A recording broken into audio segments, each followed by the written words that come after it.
Soybean हमीभाव खरेदी केंद्राला आता केवळ 4 दिवस शिल्लक राहिलेले आहेत, तरी देखील लातूर जिल्ह्यातले अनेक शेतकरी या खरेदी केंद्रापासून वंचित आहेत. शेतकऱ्यांच्या रांगा लागतात.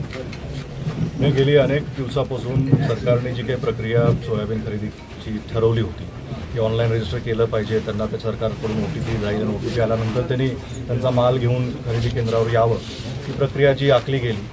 जिल्ह्याला, महाराष्ट्र राज्याला जो काही कोटा सोयाबीन खरेदीचा मिळाला होता, पण कुठेतरी याच्यामध्ये तफावत दिसून येते की लातूर जिल्हा जिथं सोयाबीनची आवक सगळ्यात प्रचंड मोठ्या प्रमाणात होते, त्या जिल्ह्याला किंवा आपल्या राज्याला जे काही कोटा दिला होता ते आता सांगतात की तो कोटा संपल्यामुळं खरेदीची प्रक्रिया आत्ता त्वरित बंद आहे. जरी 31 तारखेपर्यंत सरकारची डेडलाईन होती, तर पण आता कोटा संपल्यामुळं खरेदी केंद्रावर खरेदी होत नाही आहे.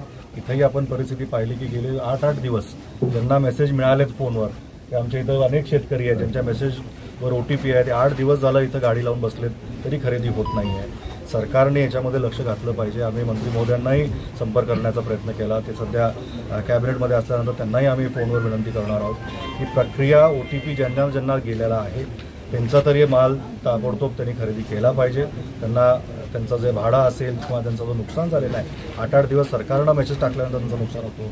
अनेक शेतकरी आमच्याकडं असे आलेत ज्यांना OTP मिळाला, ते खरेदी केंद्रावर आले, 8 दिवस रांगा बघून त्यांनी नाईलाजानं बाजारामध्ये जो माल विकला त्याला कमी भाव पडला, त्याचाही नुकसान भरपाई शासनाने त्या शेतकऱ्यांना देणं गरजेचं आहे.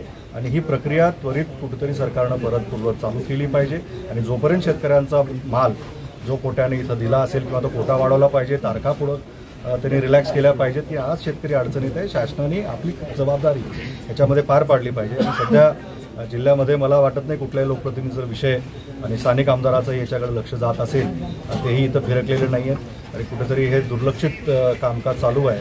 आणि सरकारची भूमिका शेतकऱ्यांच्या बाजूला नाही असं दिसून येतंय. शेतकरी वर्गामध्ये प्रचंड सध्या नाराजीचा सूर याच्यामध्ये दिसतोय की आम्हाला मेसेज पाठवून खरेदी केंद्रावर बोलवलं गेलं आणि आम्ही खरेदी केंद्रावर आल्यानंतर आमचा माल न घेण्याचे कारण आम्हाला सांगितले जातात. अधिकारी वर्ग टाळाटाळीची उत्तरं देत आहेत की आम्हाला कोटा होता, आमचा कोटा संपला. ही सगळी व्यवस्था सरकारने काळजीपूर्वक बघावी. मंत्री महोदयांनी याच्यामध्ये लक्ष घालावं, मुख्यमंत्री महोदयांनी याच्यात लक्ष घालून शेतकऱ्याची अडचण त्वरित सुधारावी किंवा याच्यामध्ये मार्ग काढून त्यांना द्यावा.